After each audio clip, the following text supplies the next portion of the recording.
अंतरिम जागृति या फिर जो होशपूर्ण जीवन होता है या फिर जो माया अतीत अवस्था होती है, उसे मैं सरल करने आज जा रहा हूँ।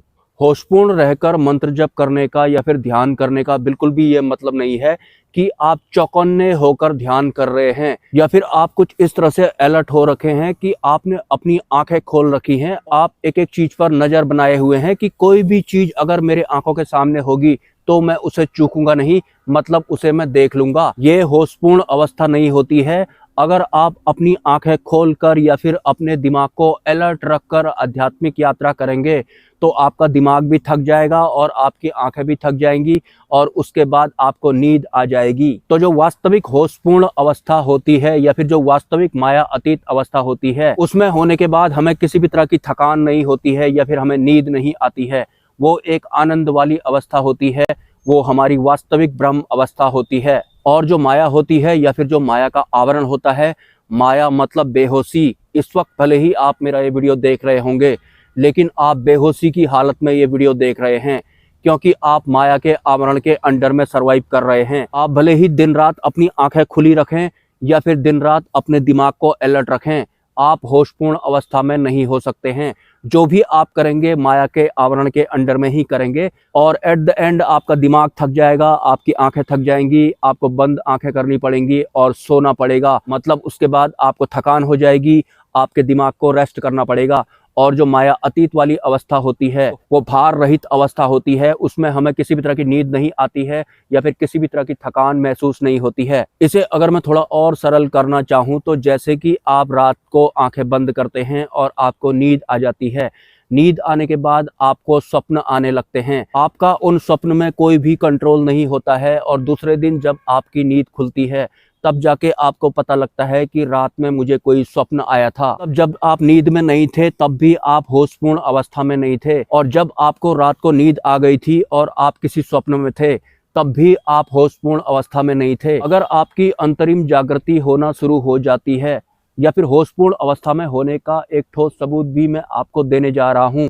रात में जब हमको नींद आ जाती है, हमें स्वप्न आ रहा होता है, तो हमें बिल्कुल भी पता नहीं लगता है या फिर उस स्वप्न के ऊपर हमारा बिल्कुल भी कंट्रोल नहीं होता है। लेकिन अगर आप माया के आवरण से बाहर निकल जाते हैं या फिर आप होशपूर्ण अवस्था में होते हैं तो जब आपको स्वप्न आ रहा होता है तब भी आप उस स्वप्न में होशपूर्ण अवस्था में होते हैं। मतलब आपको पता लगता है कि आप स्वप्न देख रहे हैं। वो माया का आवरण था कि स्वप्न में आपको पता ही नहीं लगा कि मुझे स्वप्न आ रहा है और आप उस स्वप्न को जी रहे होते हैं और दूसरे दिन आपको पता लगता है कि कल रात को मुझे एक ऐसा सपना आया था। तो माया के आवरण की वजह से, बेहोशी में सरवाइव करने की वजह से आपको स्वप्न का पता नहीं लगा क्योंकि आप बेहोश थे। लेकिन अगर आप होशपूर्ण अवस्था में आ जाते हैं या फिर अंतरिम जागृति होना आपकी शुरू हो जाती है तो जो स्वप्न हमें रात को आते हैं वो आएंगे तो तब भी, लेकिन उन स्वप्नों को हम देख सकते हैं। मतलब दूसरे दिन का इंतजार हमको नहीं करना पड़ेगा कि जब मेरी नींद खुलेगी उसके बाद जाकर मैं इस स्वप्न के बारे में सोच पाऊंगा या फिर मुझे पता लगेगा कि रात में मुझे स्वप्न आया था। आप लाइव में स्वप्न को देख रहे होते हैं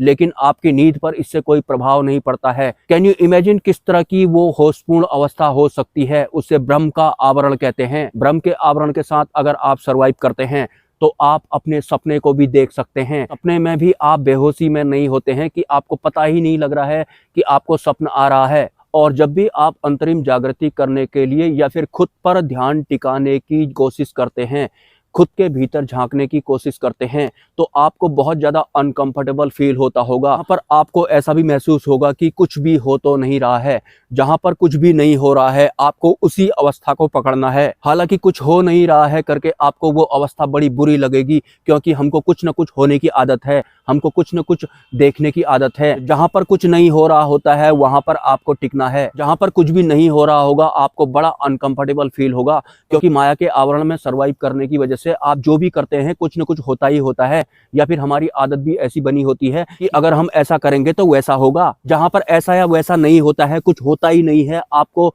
उसी में टिकना है, वहीं से आपकी अंतरिम यात्रा की शुरुआत होती है, या फिर आप खुद के भीतर झांक सकते हैं। ये एक तरह का एरर जैसा होता है, आपको उस एरर को भेदना पड़ेगा जहां पर कुछ भी नहीं हो रहा होता है और कुछ होना भी नहीं चाहिए, और जो कुछ नहीं होता है या जहां पर कुछ भी नहीं होता है, कुछ समझ में आ ही नहीं रहा होता है बुद्धि को या फिर हमारे मन को, तो वहीं से भ्रम के आवरण की शुरुआत होती है, या फिर वहीं से आपका जो अध्यात्म है वो सही दिशा में जा रहा होता है। तो कुछ नहीं वाली दिशा ही हमारे लिए सही वाली दिशा होती है। शुरू में आपको बड़ा अटपटा सा लगेगा, लेकिन कुछ नहीं हो रहा है तो आपको उसमें बने रहना है, और प्रयास आपको नहीं करना है, और किसी भी तरह की रुकावट भी आपको पैदा नहीं करनी है।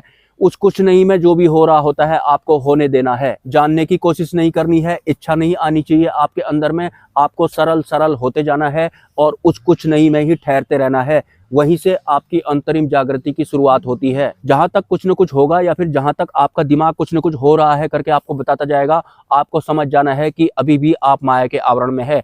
जहां आप बड़ा असहज महसूस करेंगे, वहां से आपको समझ जाना है कि यहाँ पर कोई बारीक परत है, इस परत को मुझे भेदना है, या फिर इस परत के साथ ही मुझे जाना है जहां पर कुछ भी नहीं होता है या फिर आपको बड़ा अनकंफर्टेबल महसूस होता है। हालांकि डायरेक्ट मुझे भ्रम के आवरण के बारे में नहीं बताना चाहिए, क्योंकि बहुत सारे जो साधक होते हैं वो कल्पना करने लग जाते हैं।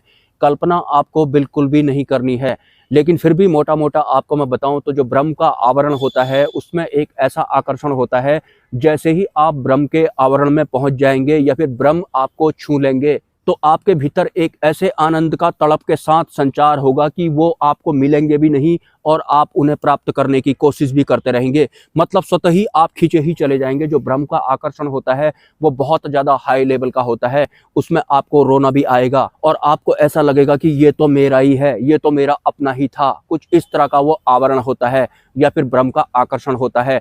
आपको वहाँ पर किसी भी तरह का प्रयास नहीं करना है, जो हो रहा है आपको होने देना है। ब्रह्म और हम में कोई फर्क नहीं होता है, वो हमारा आप ही होता है। माया के आवरण की वजह से हमें छोटे मोटे जो सुख होते हैं वो अच्छे लग रहे होते हैं, लेकिन पर ब्रह्म ने आपको अगर छू भर लिया तो फिर ये बाकी के जो आवरण होते हैं ये सब हट जाते हैं।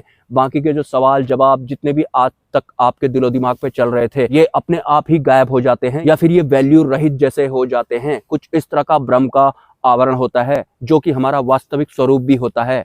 और जो भी लोग इस चैनल को सपोर्ट करना चाहते हैं, जब भी आप सपोर्ट करते हैं तो आपको किसी भी तरह का मैं और मेरा के साथ में सपोर्ट बिल्कुल भी नहीं करना है। मतलब टोटल मिला के आपको मैं और मेरा से हर क्षेत्र में बचना है। भले ही आप इस चैनल को सपोर्ट कर रहे हैं या फिर आप किसी अन्य को सपोर्ट कर रहे हैं, मैं और मेरा के साथ में आपको कुछ भी नहीं करना है। आप मोटा मोटा ये समझ लें, क्योंकि वीडियो देखते देखते भी आपको माया के आवरण का ज्ञान होना चाहिए, तभी आप इससे पीछा छुटा पाएंगे। साक्षी भाव मतलब होता है ब्रह्म का आवरण या फिर परमात्मा का आवरण या फिर होशपूर्ण अवस्था। जो साक्षी भाव होता है वही होशपूर्ण अवस्था होती है। साक्षी भाव को थोड़ा और सरल अगर मैं करना चाहूँ, जैसे कि सीसीटीवी कैमरा होता है, वो सब कुछ देख रहा होता है लेकिन कुछ भी उसे महसूस नहीं होता है, ना ही वो किसी तरह की कोई प्रक्रिया व्यक्त करता है। कुछ इसी तरह का साक्षी भाव होता है और वो भार रहित होता है। लेकिन माया का जो आवरण होता है वो बेहोशी वाला आवरण होता है। वो हमें एक ही तरह के दायरे में बेहोश जैसा रखता है। अभी हमें दुख दे देता है तो उसके बाद हम सुख के पीछे भागते हैं, वो सुख हमें अच्छे लगते हैं तो फिर हम उन्हीं सुखों को प्राप्त करना चाहते हैं। वास्तव में ब्रह्म के आवरण के आगे माया वाले इन सुखों की कोई भी कीमत नहीं होती है, ये कुछ होते ही नहीं है। आप मोटा मोटा ये समझ लें। तो फिर से अंधेरा होने लगा है, मैं जल्दी से जल्दी यहाँ से निकल लेता हूँ। मिलते हैं किसी नेक्स्ट वीडियो में। नमस्कार।